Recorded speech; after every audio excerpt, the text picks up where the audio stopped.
Alright, this is the gravel road that the house sits on, so it's definitely remote and private if you're wanting to get away from the cities and folks. Just for the fun, I got the camera rolling when I pull up to the house. There's virtually no traffic here from a safety standpoint, but I got a food plot right across from the house here just so you can watch deer from your deck. See if anybody's home.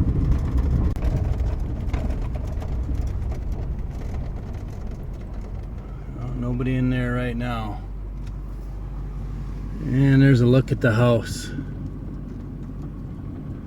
Very nice home for out here. Steel siding and brand new steel roof we just put on. See this nice composite deck here. So we had deer coming down off of this ridge in the evening, so I planted a nice food plot there. All that bright green. Give them a reason to browse for a while right in front of your picture window, or if you're sitting on the deck having a cocktail in the evening or in the morning. Food plot right out the front door for your nature enjoyment. There's a neat old barn that's right behind the house. A little bit of the history here preserved. That's got to be 100 years old, I'm thinking, if not more, but for sure 75 years old. Alright, this is the gravel road that the house sits on. And the ridge road we're taking is right up here. Heading up the ridge.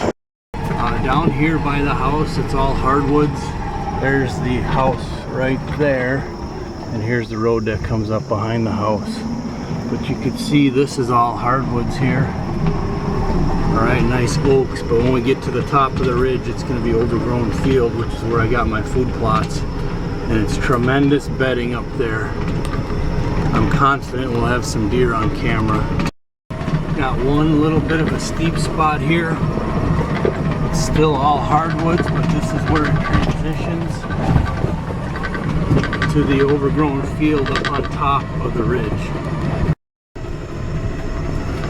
This is the overgrown area. You can see how thick it is on both sides. I'm going to say it's a minimum of 10 years growth because the oak trees that are in here are, some of them are 15-20 foot tall, about 5 inches across at the base. And here's my first food plot. I got a feeling this is where I'll be hunting. I've already got a decent buck on camera here.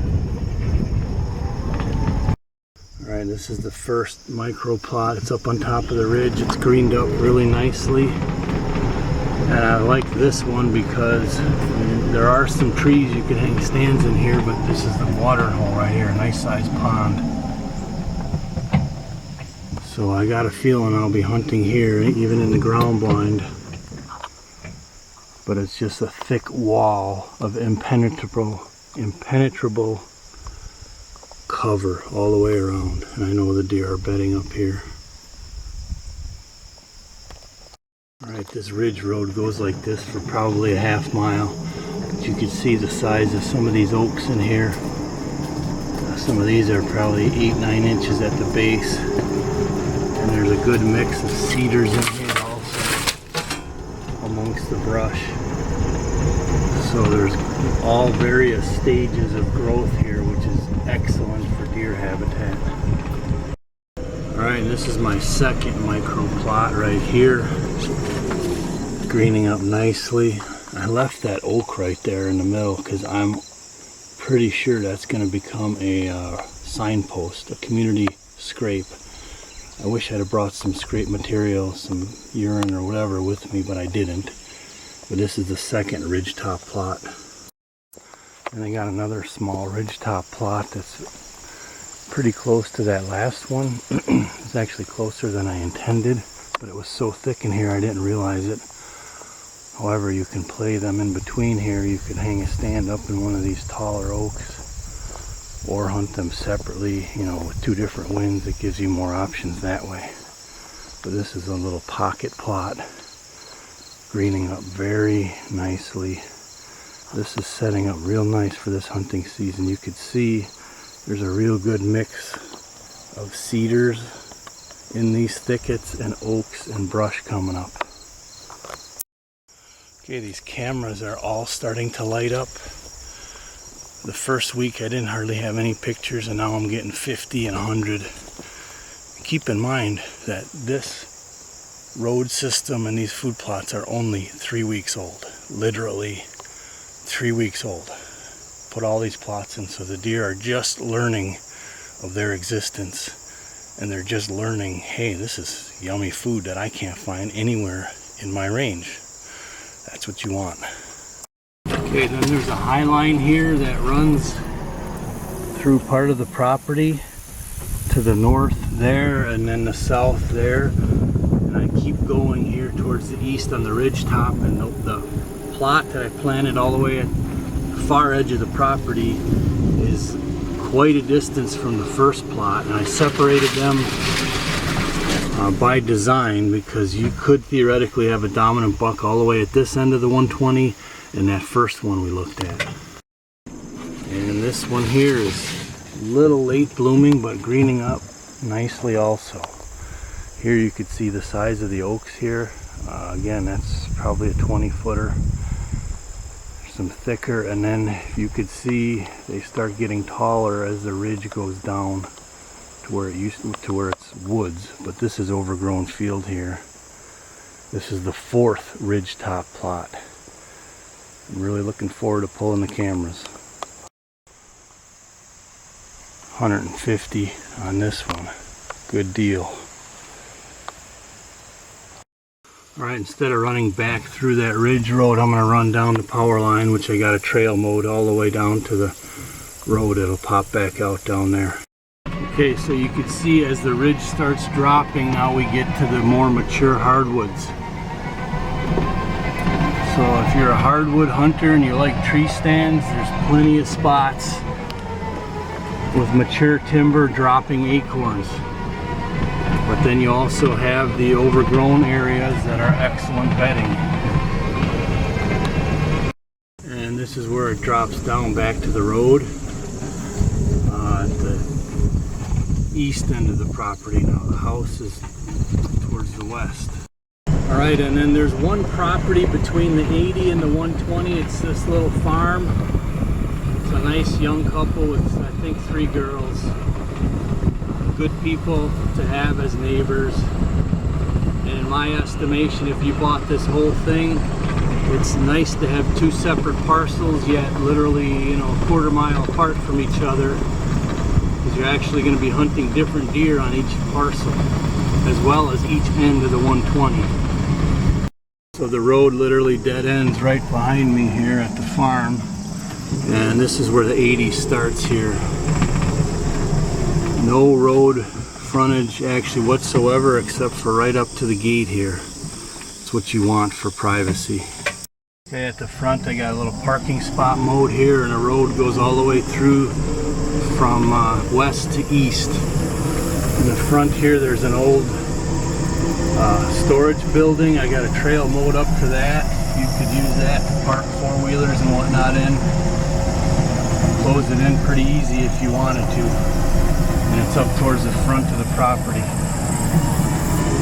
And here we go on the 80. It's a ridge on the south side and the north side. I got some trails like this mowed in so you can access the hardwoods. And I got 2 bottom plots planted up here ahead. Alright, we're coming up on one of the bottom plots. You can see the green up here. These bottom plots are just super thick and super nice because they hold more moisture. So here, I could hunt ladder stands, which I did bring a climber on either the south or the north side, or a ground blind. Let's go check this last one. Right, and here is the easternmost bottom plot on the 80, and it is fantastically thick also. And here you have an old building that's already a deer blind if you just put a little bit of effort into it. It's a steel box with a roof on it, sitting perfectly at the base of the ridge on this food plot. Little imagination and you already got a blind set up here. I've got just about all my cameras set up to where I can drive right up to them if I want, or with minimal disturbance. I do have one more road that navigates to the south end of the 80.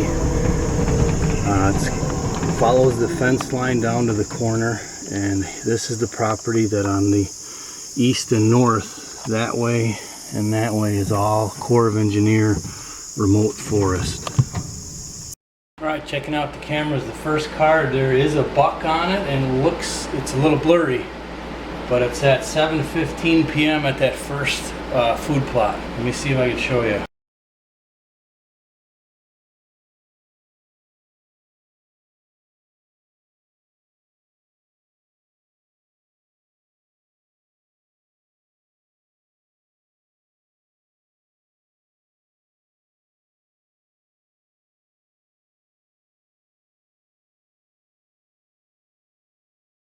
Just a real interesting tidbit. You got 3 does here, possibly fighting by the looks of their ears, possibly playing, but I believe they could be vying for this new territory. Does are the same as bucks. And they find this new food sources there. The dominant ones try to control it. And I think that's that wide 8-pointer. Right before dark, 7:35 p.m. I'll have to look at that shooting time yet or not. Still on that first plot with the pond next to it.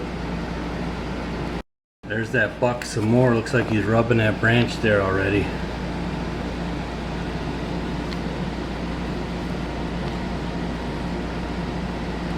They're definitely hitting that pond hard. Here again you see the 2 does probably vying it out. This thing is literally just starting to green up on yesterday or 2 days ago, and it's just starting to green up the food plot.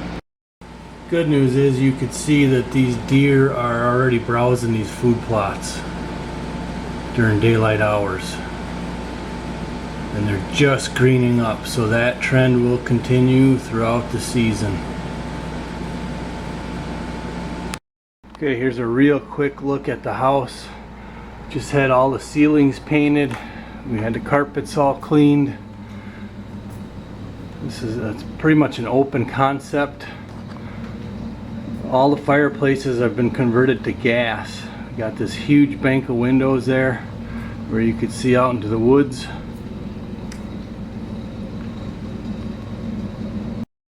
Here's the kitchen.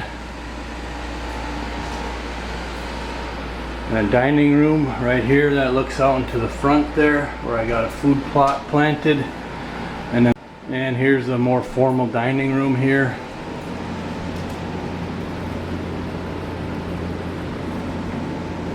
Big picture window. There's some more cabinets. And there's your view out in the front. And this is the back. This is a new addition. It's actually 2 stories.